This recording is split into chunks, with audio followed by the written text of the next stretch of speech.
नमस्कार दोस्तों, कैसे हैं आप सब। आप सभी लोग का स्वागत है आपके अपने परिवार लर्नर गाइज में।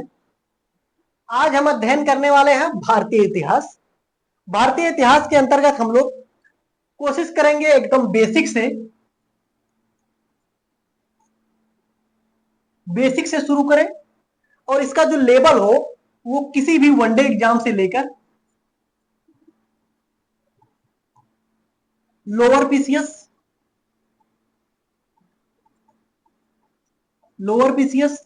आरओ, एआरओ,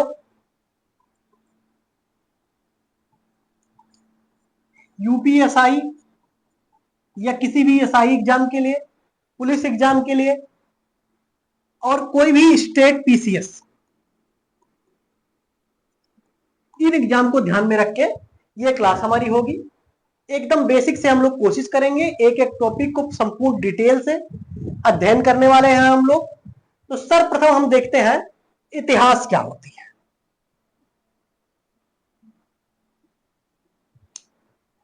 सर्वप्रथम हम अध्ययन करेंगे इतिहास क्या होती है।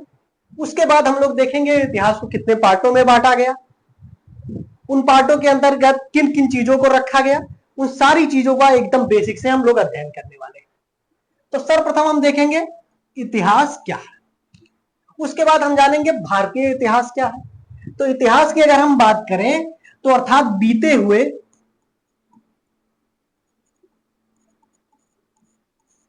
हुए समय के बारे में जानकारी देने वाले या हमारे अतीत के बारे में जानकारी देने वाले जो शास्त्र होते हैं उन्हें हम क्या कहते हैं, तो उन्हें हम इतिहास कहते हैं। इतिहास क्या होता है, तो बीते हुए अथवा अतीत के बारे में जानकारी देने वाले जो शास्त्र होते हैं उन्हें क्या कहते हैं, तो उन्हें इतिहास कहते हैं।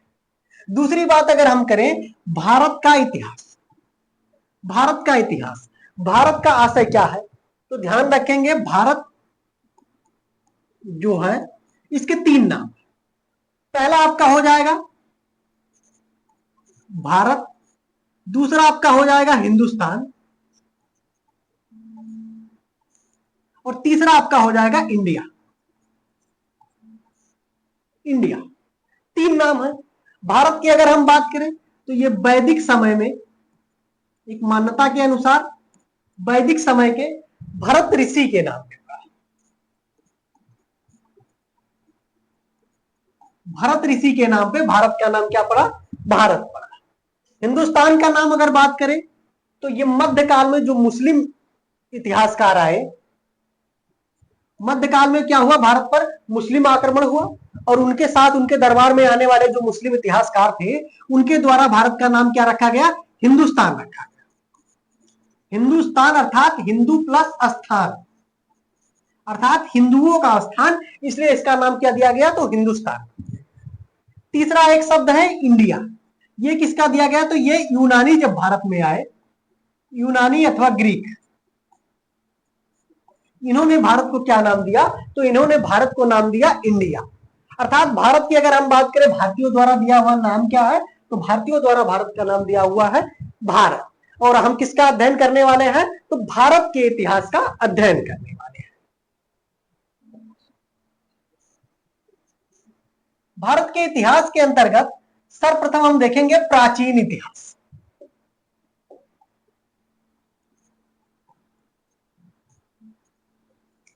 प्राचीन इतिहास,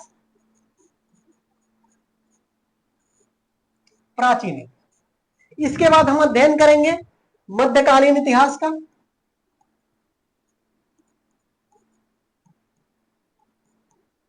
मध्यकालीन इतिहास और उसके बाद हमारा हो जाएगा आधुनिक भारत का इतिहास।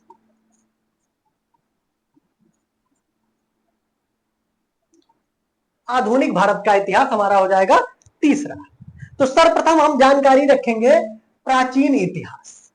इतिहास को जानने से पहले हमें यह जानना होगा कि हम जो इतिहास है इसके जानने के हमारे पास क्या क्या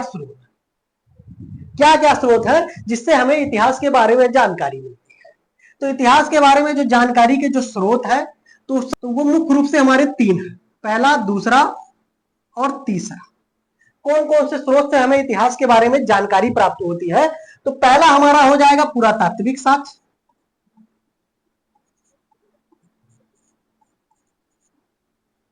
पुरातात्विक साक्ष्य हो जाएगा, अर्थात ऐसे साक्ष्य जो हमें खुदाई से प्राप्त हुए, उसकी जानकारी जो हमें होती है पुरातात्विक साक्ष्य से होती है। दूसरी अगर हम बात करें तो ये आपका हो जाएगा साहित्यिक साक्ष्य।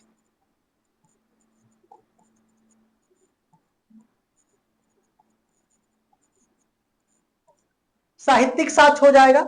और तीसरा हमारा हो जाएगा विदेशी यात्रियों के विवरण। विदेशी यात्री जो आए या विदेशी इतिहासकार जो आए, उन्होंने भारत के बारे में क्या लिखा, उससे हमें इतिहास की जानकारी होती है। इतिहास के अंतर्गत हम इतिहास को समझने के लिए मुख्य रूप से इतिहास को हम 3 भागों में विभाजित किए। इतिहासकारों द्वारा इतिहास को समझने के लिए मुख्य रूप से 3 भागों में विभाजित किया गया। कौन कौन से? तो प्राग ऐतिहासिक काल, दूसरा हमारा हो जाएगा आद्य ऐतिहासिक काल, और तीसरा हो जाएगा हमारा ऐतिहासिक काल। इनको 3 पार्ट में क्यों विभाजित किया गया? तो ऐसे समय अर्थात प्राग ऐतिहासिक काल जो है, इस समय लेखन कला का प्रचलन नहीं था। लेखन कला का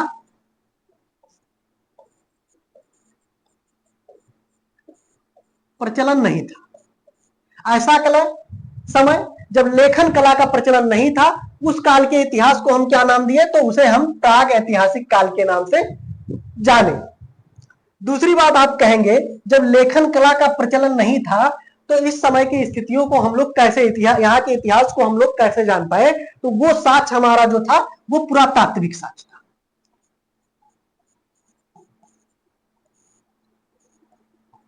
अर्थात प्राग ऐतिहासिक काल की अध्ययन जो हमें प्राप्त होती है वो कैसे होती है? पुरातात्विक साक्ष्यों से होती है। प्राग ऐतिहासिक काल की अगर हम बात करें तो इसके अंतर्गत संपूर्ण जो हम पाषाण काल अभी पढ़ने वाले हैं, संपूर्ण पाषाण काल का जो हम अध्ययन करने वाले हैं, ये पहला टॉपिक हमारा हो जाएगा पाषाण काल का। और ये जो अध्ययन करने वाले हैं वो किस काल में आता है? तो प्राग ऐतिहासिक काल में आता है। अर्थात पाषाण काल के लोगों के पास लेखन कला का ज्ञान नहीं था। दूसरी अगर हम बात करेंगे तो आद्य ऐतिहासिक काल। आद्य ऐतिहासिक काल, आद्य ऐतिहासिक काल का अर्थ होता है ऐसा समय, ऐसा समय जब लोगों के पास लेखन कला का तो प्रचलन था किंतु उसे आज तक पढ़ा नहीं गया। क्या था? लेखन कला तो थी किंतु उसे आज तक कोई पढ़ नहीं पाया, तो उस काल को क्या नाम दिया गया? तो उसे आद्य ऐतिहासिक काल के अंतर्गत रखा गया। इस इतिहास यानी कि आद्य ऐतिहासिक काल की भी जानकारी की जो मुख्य स्रोत है वो कौन से हो जाएंगे? तो वो भी आपका पुरातात्विक स्रोत हो जाएगा। तीसरा हमारा हो जाता है ऐतिहासिक काल। ध्यान रखेंगे, आद्य ऐतिहासिक काल के अंतर्गत ही हम लोग सभी लोग जानते होंगे सिंधु सभ्यता। सिंधु सभ्यता, इसी को हम लोग हड़प्पा सभ्यता के नाम से जानते हैं। हड़प्पा सभ्यता के नाम से जाने जाते हैं। दूसरा अगर हम बात करें वैदिक सभ्यता,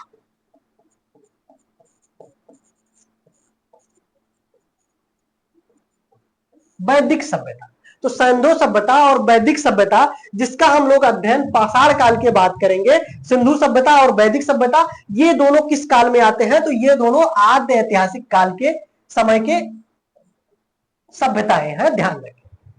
तीसरा हमारा आ जाता है ऐतिहासिक काल, अर्थात ऐसा काल जब लोगों को लेखन कला की जानकारी थी, अर्थात लेखन कला प्रचलित थी और उसे वर्तमान में भी सुरक्षित रखा गया या पढ़ा जा चुका है, तो उसे हम क्या नाम दिए हैं? तो उसे हम ऐतिहासिक नाम दिए हैं। ऐतिहासिक, इसके अंतर्गत अगर हम बात करें तो आप सिंधु सभ्यता और हड़प्पा सभ्यता और वैदिक सभ्यता के बाद जो हम लोग जैनिज्म यानी कि जैन धर्म से संबंधित, बौद्धिज्म अर्थात बौद्ध धर्म, तीसरा आपका हो जाएगा महाजनपद जो है, महाजनपद, और आगे के संपूर्ण इतिहास का जो हम अध्ययन करते हैं तो ऐतिहासिक काल के अंतर्गत अध्ययन करते हैं। तो आप लोगों ने जाना प्राग ऐतिहासिक काल क्या होती है, आद्य ऐतिहासिक काल क्या होती है और ऐतिहासिक काल क्या होती है। ठीक है, तो हम लोग सर्वप्रथम अध्ययन करेंगे प्राग ऐतिहासिक काल के अंतर्गत आने वाले काल को, जिसका नाम है पाषाण काल। पाषाण काल की अगर हम बात करें तो इसका टाइम पीरियड जो है वो आपका हो जाएगा लगभग 25 लाख ईसा पूर्व से, 25 लाख ईसा पूर्व से लेकर 3000 ईसा पूर्व तक का जो समय था, 3000 ईसा पूर्व तक का जो समय था वो पाषाण काल का समय था। ठीक है, कब से? 25 लाख ईसा पूर्व से लेकर 3000 ईसा पूर्व तक का जो समय था उसे पाषाण काल के अंतर्गत हम लोग रखते हैं। ये पाषाण काल का समय था। अभी आषाढ़ काल की अगर हम बात करें तो इसे सुविधा अनुसार हम 3 भागों में डिवाइड किए हैं। कौन कौन से? तो पूरा पाषाण काल, उसके बाद इतिहासकारों द्वारा इसका दूसरा पार्ट डिवाइड किया गया मध्य पाषाण काल, और तीसरा जो काल डिवाइड किया गया वो नव पाषाण काल, और इसी नव पाषाण काल को हम उत्तर पाषाण काल के नाम से भी जानते हैं। अर्थात पाषाण काल को कितने भागों में डिवाइड किया गया? 3 भागों में, पूरा पाषाण काल, मध्य पाषाण काल और नव पाषाण काल। ध्यान रखेंगे क्वेश्चन यहीं से आपका बनना शुरुआत हो जाता है। पाषाण काल का टाइम पीरियड आप ध्यान रखेंगे 25 लाख ईसा पूर्व से लेके 3000 ईसा पूर्व तक का जो समय है वो पूरा यानी कि पाषाण काल का समय है।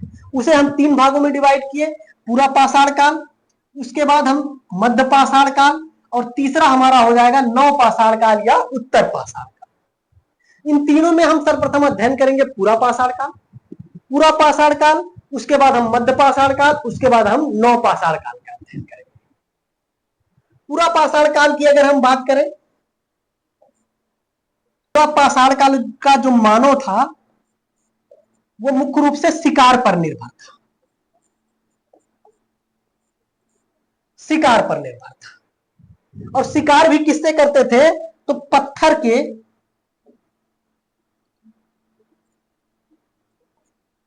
बने औजार, पत्थर के बने औजार से ये शिकार करते थे। रहते कहां पे? तो ये पत्थर की गुफाओं में,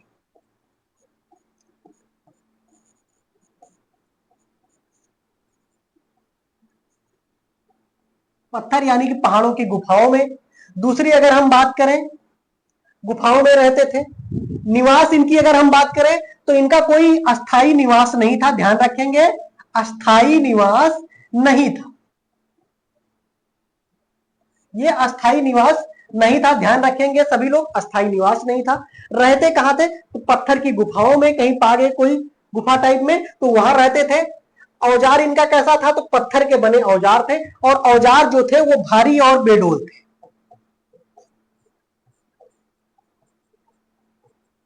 भारी और बेडोल अर्थात सुंदर नहीं थे औजार, कोई भी ईंट पत्थर पा गए उससे वो शिकार करते थे। दूसरी बात, ये आग का आविष्कार कर चुके थे, ध्यान रखेंगे।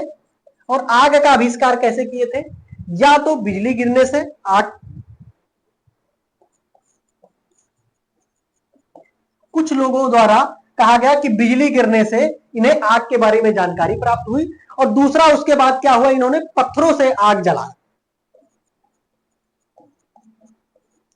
पत्थरों से इन्होंने आग का आविष्कार किया। तो अर्थात पूरा पाषाण काल का जो मानव था वो कहां रहता था? तो जंगलों में निवास करते थे, इनका कोई अस्थाई निवास नहीं था, ध्यान रखेंगे अस्थाई निवास नहीं था, जंगलों में निवास करते थे।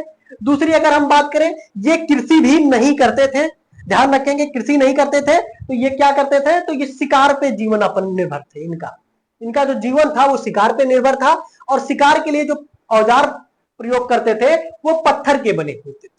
अब ये पत्थर में रहते थे, पत्थर के औजार प्रयोग करते थे, इसीलिए इसको नाम क्या दिया गया? तो पाषाण, अर्थात पाषाण काल अर्थात पत्थर का समय। पाषाण का मतलब होता है पत्थर, और काल का अर्थ होता है समय, अर्थात ऐसा समय जब ज्यादातर लोग किस पे निर्भर थे? तो पत्थरों पे, शिकार के लिए भी, औजार के लिए भी, रहने के लिए भी जो थे वो गुफाओं में रहते थे, तो पत्थर के समय को अर्थात पाषाण काल नाम दिया गया। पूरा पाषाण काल की अगर हम बात करें तो इसके वर्तमान में जो अगर बात करें पुरातात्विक रूप से, तो इसके अवशेष यानी कि इसके बारे में जानकारी हमें कहां से मिलती है?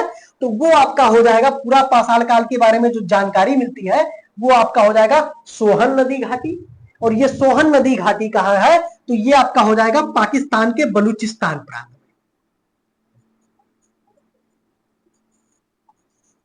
पाकिस्तान के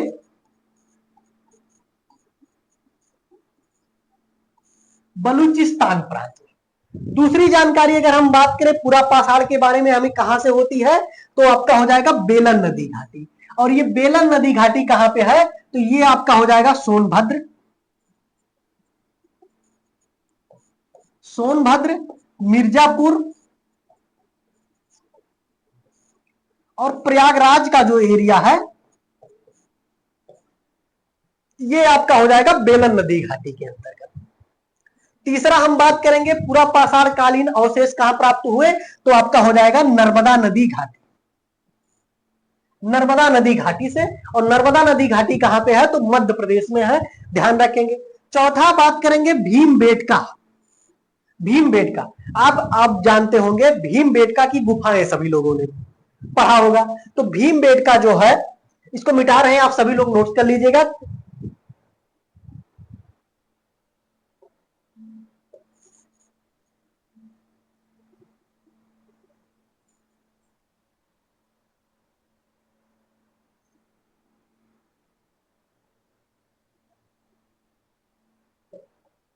तीसरा आपने देखा भीमबेटका नामक चित्रित शैलाश्रयों, यानी कि पत्थर के बने जो गुफाएं थी उनका। और ये भीमबेटका कहां है, तो भीमबेटका आपका हो जाएगा मध्य प्रदेश के, यानी कि एमपी के रायसेन जिले में,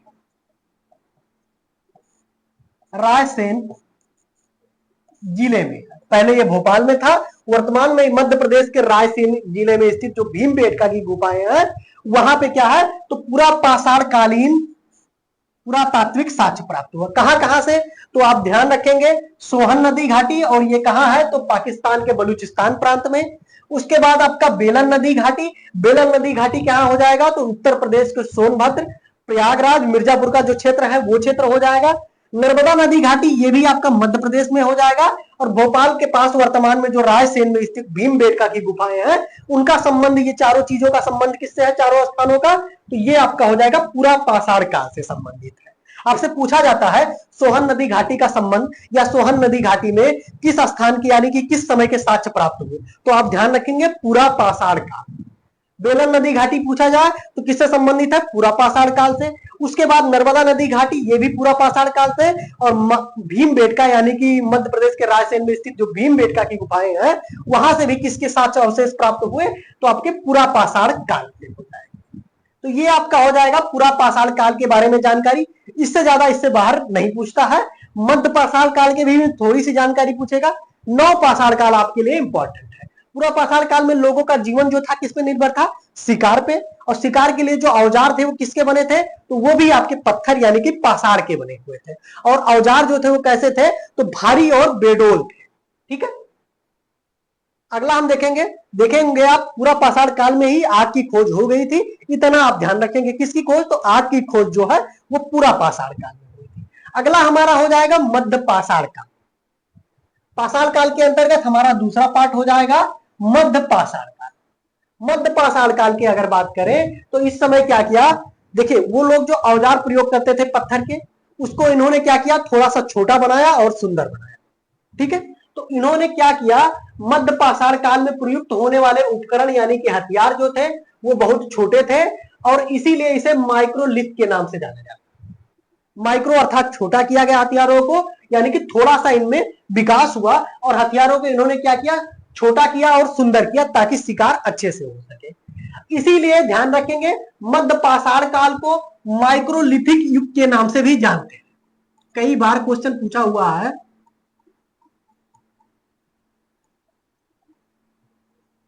माइक्रोलिथिक युग के नाम से किसको जानते हैं, तो मध्य पाषाण काल को जानते हैं।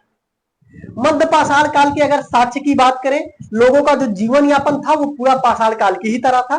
शिकार करना लोगों को थोड़ा सा आसान हो गया था। और इसके अगर साक्ष्य की बात करें तो मध्य प्रदेश का आदमगढ़, ध्यान रखेंगे मोस्ट इंपॉर्टेंट हो जाएगा, मध्य प्रदेश का आदमगढ़ क्षेत्र, और राजस्थान का जो है बागौर क्षेत्र, ये किससे संबंधित है, तो पशुपालन के साक्ष्य यहाँ पे प्राप्त हुए। और ये दोनों क्षेत्र जो है किससे संबंधित है, तो मध्य पाषाण काल से संबंधित है। साक्ष्य किसके प्राप्त हुए, तो आपका हो जाएगा पशुपालन के साक्ष्य प्राप्त हुए। संबंधित किससे है, तो मध्य पाषाण काल से। क्वेश्चन यही पूछता है, ऐसे आपको दे देगा मध्य प्रदेश में स्थित आदमगढ़, या तो देगा आदमगढ़ कहां स्थित है, तो मध्य प्रदेश में। किससे संबंधित है, तो आपका हो जाएगा मध्य पाषाण काल से संबंधित स्थल है। और किसके साक्ष्य प्राप्त हुए, तो यहाँ पे पशुपालन के साक्ष्य प्राप्त हुए। ऐसे ही आपका बागौर, राजस्थान का बागौर भी दे देगा और पूछ लेगा। ठीक है, अगला हम देखेंगे मध्य पाषाण काल में इस काल के मानव के अस्थिपंजर प्राप्त हुए थे। मानव के शारीरिक अवशेष जो प्राप्त हुए थे वो कहां और कहां से प्राप्त हुए, तो दो स्थल हो जाएगा। उत्तर प्रदेश के प्रतापगढ़ जिले में स्थित है। कौन कौन सा स्थल, मोस्ट इंपॉर्टेंट स्थल है, दो स्थल कौन कौन सा, तो पहला आपका हो जाएगा सरायनाहर और दूसरा आपका स्थल हो जाएगा महदहा। दो स्थल जो है सरायनाहर और मैदहा, यहां से क्या प्राप्त हुआ, तो मानव के अवशेष प्राप्त हुए। और किस युग के मानव के अवशेष प्राप्त हुए, तो मध्य पाषाण काल के मानव के अवशेष प्राप्त हुए। दूसरी बात अगर हम देखें तो सरायनाहर और मैदहा की क्या क्या विशेषताएं हैं, थोड़ी सी इसके बारे में हम लोग जानकारी करते हैं। सरायनाहर और मैदहा की अगर बात करें तो यहां से 4 मानव कंकाल,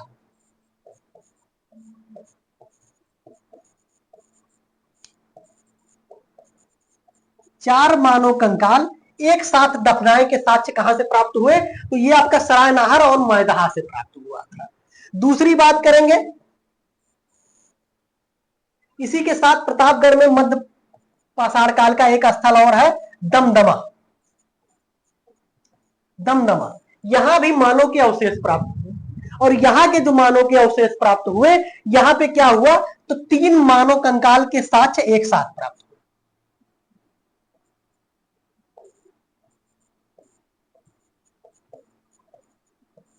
3 मानव कंकाल के साक्ष्य एक साथ प्राप्त हुए। क्वेश्चन आपसे पूछा हुआ है कि 3 मानव कंकाल के साक्ष्य एक साथ, 3 मानव कंकाल के साक्ष्य एक साथ कहां प्राप्त हुए, तो दमदमा। और दमदमा कहां स्थित है, तो ये आपका हो जाएगा उत्तर प्रदेश के प्रतापगढ़ जिले में।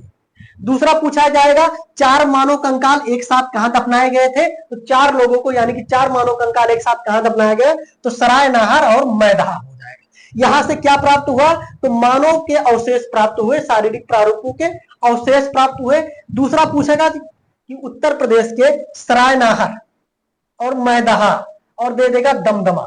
और पूछेगा आपसे कि ये स्थल जो पुरातात्विक स्थल है ये किस समय के हैं, तो ये आपका हो जाएगा मध्य पाषाण काल के ये स्थल है। तो अभी तक आपने देखा पूरा पाषाण काल, दूसरा आपने देखा मध्य पाषाण काल। पूरा पाषाण के बारे में आप लोगों ने देखा बेलन नदी घाटी, सोहन नदी घाटी, नर्मदा नदी घाटी, और आपने देखा उसके साथ साथ भीमबेटका। ये कौन से स्थल थे, तो ये पुरातात्विक जो स्थल थे वो किसके थे, तो ये पूरा पाषाण कालीन स्थल थे। मध्य पाषाण कालीन स्थल के बारे में अगर आपने जानकारी क्या क्या किया, तो पहला आपने देखा मध्य प्रदेश का आदमगढ़ और राजस्थान का बागौर। यहां से क्या मिला, तो यहां से पशुपालन के साक्ष्य प्राप्त हुए। दूसरा स्थल आपने देखेंगे उत्तर प्रदेश के, कौन सा, तो उत्तर प्रदेश के प्रतापगढ़ में स्थित 3 स्थल। कौन से, तो दमदमा, मैदहा और सरायना। दमदमा, मैदहा और सरायना, ये कहां से, यहां पे क्या प्राप्त हुआ, तो मानव के अस्थि पंजर प्राप्त हुए। मानव के अस्थि पंजर कहां से प्राप्त हुए, तो उत्तर प्रदेश के प्रतापगढ़ जिले में स्थित सरायनाहर, मैदहा और दमदमा, ये 3 स्थल कहां है, तो उत्तर प्रदेश के प्रतापगढ़ में स्थित है। और सरायनाहर और मैदहा से क्या प्राप्त हुआ, तो 4 मानव कंकाल एक साथ प्राप्त हुआ। और दमदमा की जो विशेषता है, यहां से 3 मानव कंकाल एक साथ दफनाए जाने के साक्ष्य प्राप्त हुए। दोनों क्वेश्चन पूछा हुआ है, 4 मानव कंकाल एक साथ दफनाए जाने के साक्ष्य कहां प्राप्त हुए, और ऑप्शन दे देता है 3-4। उसके बाद पूछ लेगा 3 मानव कंकाल एक साथ दफनाए जाने के साक्ष्य कहां प्राप्त हुए, उसका भी ऑप्शन देगा, तो कौन सा हो जाएगा, तो दमदमा हो जाएगा 3 मानव कंकाल, और 4 मानव कंकाल मैदहा और सरायनाहर। ठीक है, इससे बाहर आपका मध्य पाषाण काल में क्वेश्चन नहीं होता है किसी भी एग्जाम में, चाहे अगर कोई भी वनडे एग्जाम या कोई भी लोअर पीसीएस, पीसीएस कानून गो, एसआई, यूपी पुलिस और किसी भी स्टेट का पीसीएस एग्जाम में, इससे बाहर नहीं होता। पूरा पाषाण काल आपने संपूर्ण देख लिया, मध्य पाषाण काल आपने संपूर्ण देखा। तीसरा हमारा हो जाएगा नव पाषाण। नव पाषाण काल, नव पाषाण काल में अगर बात करेंगे तो ये जो मानव थे नौ पाषाण काल के, इनमें क्या हुआ, तो इनमें विकास हुआ। आप लोगों ने देखा पूरा पाषाण काल में जो मानव थे वो कैसे थे, असभ्य और बर्बर किस्म के थे, शिकार पे निर्भर थे ये लोग, इनका कोई स्थायी निवास नहीं था, ठीक है। किंतु मध्य पाषाण काल में आए तो ये शिकार भी जब करते थे तो इन्होंने अपने औजार जो पत्थर के बनाए थे उसमें सुधार किया, क्या किया, उसको थोड़ा सा सुडौल बनाया और छोटे आकार के बनाए ताकि ले जाने में आसानी हो, शिकार करने में आसानी हो। इसीलिए मध्य पाषाण काल को माइक्रोलिथिक युग के नाम से भी जाना गया। तीसरा हमारा हो जाएगा नौ पाषाण काल। नौ पाषाण काल में क्या होता है, मानव का विकास और ज्यादा होता है। और क्या क्या होता है, तो नौ पाषाण काल में जो लोग, ये लोग अभी तक शिकार पे निर्भर थे, ये लोग क्या किए, तो ये लोग कृषि करना शुरू किए, कृषि करना शुरू किए। तो जब ये लोग कृषि करना शुरू किए, उसके साथ साथ ये लोग क्या किए, तो पशुपालन, पशुपालन किए। अब जब ये लोग कृषि करना शुरू किए तो ये लोग कृषि के साथ साथ क्या करेंगे, अस्थाई निवास। जाहिर सी बात, ऐसा तो होगा नहीं कि कहीं कृषि किए और छोड़ के चल दिए। कृषि करेंगे तो 2-3 महीने 4 महीने फसल को उगने में लगेगा, तो उसके लिए क्या आई, प्रवृत्ति एक आई, अस्थाई निवास की प्रवृत्ति, अस्थाई निवास की प्रवृत्ति आई। उसके बाद अगर हम बात करें तो इन्होंने क्या किया, पहिए का आविष्कार किया। पहिए का आविष्कार कब हुआ, नौ पाषाण काल में। और शिकार भी करते थे, तो शिकार के लिए इन्होंने जो औजार थे वो पत्थर के साथ साथ इन लोगों ने तांबे का आविष्कार किया, तांबे की इन्होंने खोज की। और औजार किसके बनाए, तो औजार पत्थर के साथ साथ इन्होंने तांबे के औजार को भी, तांबे से भी औजार बनाए। तांबा क्या होती है, तांबा एक मुलायम धातु होती है, मुलायम धातु होती है जिसे गर्म कर आसानी से कोई भी आकार दिया जा सकता है। तो इसलिए इन्होंने तांबे के औजार बनाए, साथ साथ पत्थर के औजार बनाए। कृषि का शुरुआत कब हुई, तो नौ पाषाण काल में। पशुपालन की शुरुआत नौ पाषाण काल में। अस्थाई निवास की अगर हम बात करें तो नौ पाषाण काल में। पहिए का आविष्कार कब हुआ, नौ पाषाण काल में। और तांबे की खोज कब हुई, तो नौ पाषाण काल में। इस दृष्टि से नौ पाषाण काल मोस्ट इंपॉर्टेंट आपका हो जाएगा। नौ पाषाण काल की अगर बात करें, अर्थात मानव जीवन में जो हुआ अच्छा खासा विकास।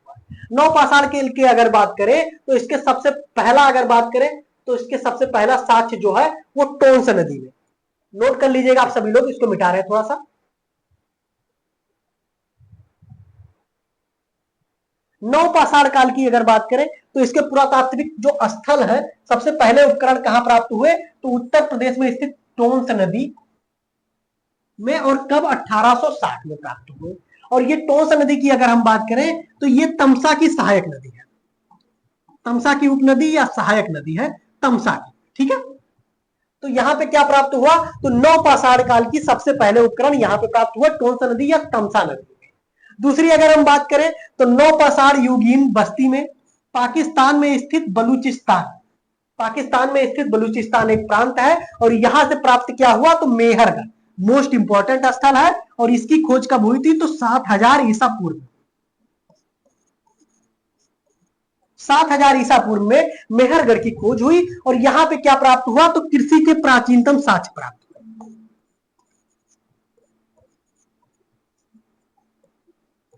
कृषि के प्राचीनतम साक्ष्य मेहरगढ़ से प्राप्त हुए। किंतु हुआ क्या, 2-3 साल पहले उत्तर प्रदेश के संत कबीर नगर में, मोस्ट इंपॉर्टेंट है, 2-3 साल पहले क्या हुआ, उत्तर प्रदेश के संत कबीर नगर में, संत कबीर नगर में एक स्थान की खोज हुई। कौन सा स्थान, लहुरा देव। लहुरा देव कहां है, तो उत्तर प्रदेश के संत कबीर नगर में है। और स्थान कौन सा हो जाएगा, लहुरा देव। और ये स्थान पे कृषि के साक्ष्य प्राप्त हुए।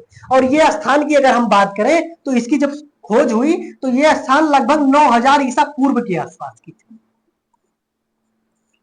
9000 ईसा पूर्व के आसपास का ये टाइम पीरियड का स्थान था लहुरा देव। और यहां पे भी कृषि के साक्ष्य प्राप्त हुए।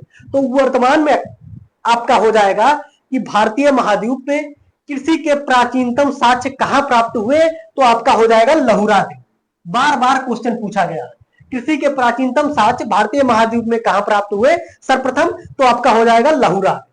इसके पहले क्या था, तो मेहरगढ़ था। वर्तमान में मेहरगढ़ नहीं है, वर्तमान में लहुरा देव। लहुरा देव अगर विकल्प में नहीं है तब आप मेहरगढ़ चूज कर सकते हैं। मेहरगढ़ की अगर बात करें तो टाइम पीरियड 7000 ईसा पूर्व, और लहुरा देव की अगर हम बात करें तो 9000 ईसा पूर्व का टाइम पीरियड जो है वो लहुरा देव का।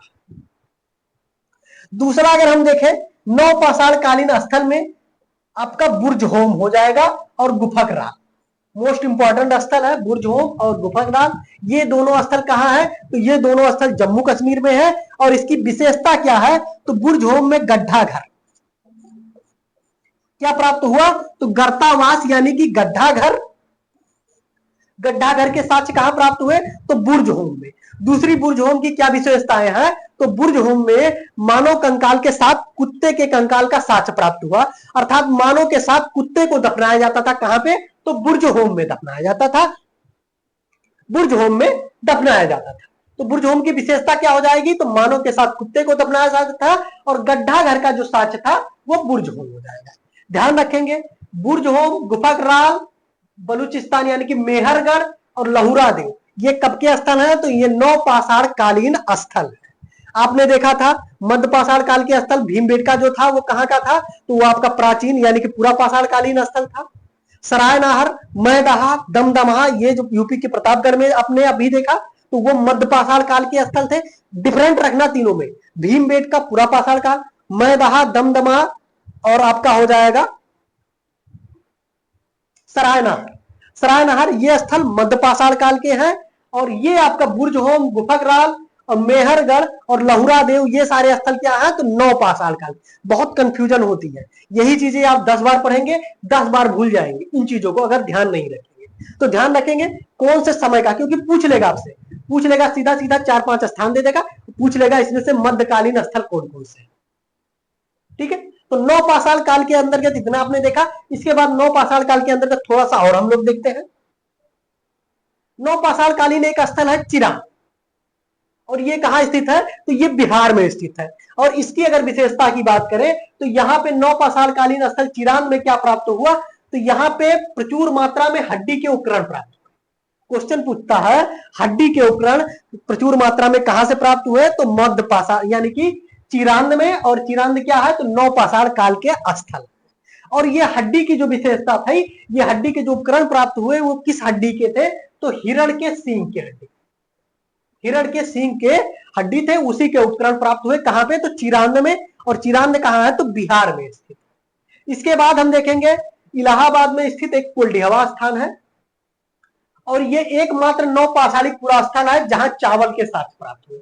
आपने देखा लहुरा देव और मेहरगढ़ में कृषि के साक्ष्य प्राप्त हुए, और चावल के साक्ष्य कहां प्राप्त हुए, तो उत्तर प्रदेश के कोल्डिहवा में। और ये कहां पे स्थित है, तो ये इलाहाबाद में स्थित है। और इसका समय जो था वो लगभग 6000 ईसा पूर्व का जो समय था वो कोल्डिहवा का है। लहुरा देव का समय आपने कितना देखा था, तो 9000 ईसा पूर्व, और मेहरगढ़ का समय देखा था आपने 7000 ईसा पूर्व का। याद रखेंगे समय भी आपसे क्वेश्चन बार बार समय का भी पूछता है। नौ पाषाण युग के निवासी जो थे वो बात करें कैसे थे, तो कृषक समुदाय के थे। अभी मैंने आपको बताया कि ये लोग कृषि कार्य करना शुरू कर दिए थे। ये लोग कहां रहते थे, तो इन लोगों ने मिट्टी और सरकंडे यानी कि घास भूस के घर बना के रहने लगे थे। और इनके घर का जो आकार था वो गोलाकार या आयताकार आकार में ये घरों का निर्माण करते थे। इसके साथ साथ नौ पाषाण के बारे में हम लोग विशेष रूप से ध्यान रखेंगे। एक स्थान है बिलोरी, बिलोरी, और ये कहां पे है, तो ये कर्नाटक में। ये कौन सा है, बिलोरी कर्नाटक में। और स्थल की अगर बात करें तो नौ पाषाण काल का है, ध्यान रखेंगे।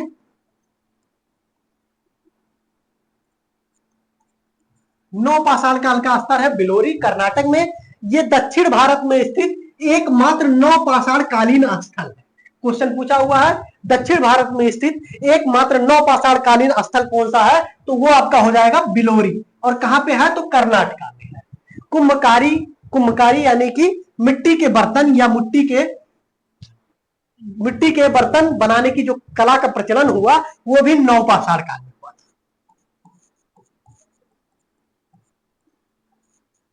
नौ पाषाण काल, ठीक है। तो ये आपने देखा संपूर्ण पाषाण काल। संपूर्ण पाषाण काल के अंतर्गत हम लोगों ने पाषाण काल को 3 भाग में डिवाइड किया, पूरा पाषाण काल, मध्य पाषाण काल और नौ पाषाण काल।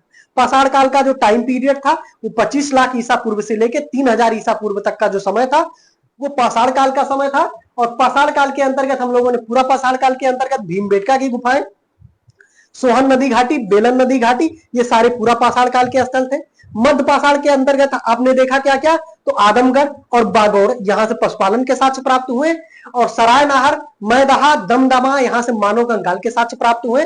बात करेंगे सराय नाहर और मैदहा से क्या क्या प्राप्त हुआ, तो यहां से 4 मानव कंकाल एक साथ प्राप्त हुए, एक साथ दफनाए जाने के साक्ष्य प्राप्त हुए। और दमदमा से क्या प्राप्त हुआ, 3 मानव कंकाल एक साथ प्राप्त यानी कि दफनाए जाने के साक्ष्य प्राप्त हुए। उसके बाद आपने देखा नवपाषाण कालीन स्थल। नवपाषाण काल के मानव क्या थे, तो इन्होंने तांबे की खोज की, अस्थायी निवास का खोज किया, पशुपालन क्या किया, उसके बाद कृषि का और उसके साथ साथ पहिए का आविष्कार किया। कुछ स्थल आपने देखा जो नवपाषाण कालीन स्थल था, जैसे चिरांद था, इलाहाबाद का कुलडिहवा हो जाएगा, लहुरा देव हो जाएगा, आपका हो जाएगा मेहरगढ़ हो जाएगा। ये सारे स्थल कहां के हैं, तो ये नवपाषाण काल के स्थल। ध्यान रखेंगे आप, पाषाण काल और सिंधु सभ्यता के स्थलों को आप थोड़ा सा अलग करके पढ़ना अगर सीखेंगे तो आपके लिए आसान रहेगा, चीजें समझेंगे। ठीक है, जैसे सिंधु सभ्यता आपका धौलावीरा हो जाएगा, लोथल हो जाएगा, आपका हो जाएगा राखीगढ़ी। उसके साथ साथ आप ये भी देख लेते हैं, कुलडिहवा भी देख लेते हैं, और आप अलग नहीं कर पाते। तो ये सारे जो स्थल जो मैंने आपको पढ़ाया ये पाषाण काल के स्थल थे। नेक्स्ट हमारा टॉपिक हो जाएगा आपका सिंधु सभ्यता या हड़प्पा सभ्यता। सिंधु सभ्यता या हड़प्पा सभ्यता, उसके बाद हम अध्ययन करेंगे वैदिक सभ्यता का, और इसी तरह अध्ययन करेंगे एकदम बेसिक्स। जिसको इतिहास के बारे में कुछ भी जानकारी नहीं है वो भी ये क्लास देख के, मैं गारंटी देता हूं कि अगर पूरी क्लास कोई व्यक्ति देखता है तो कोई भी वनडे एग्जाम से लेकर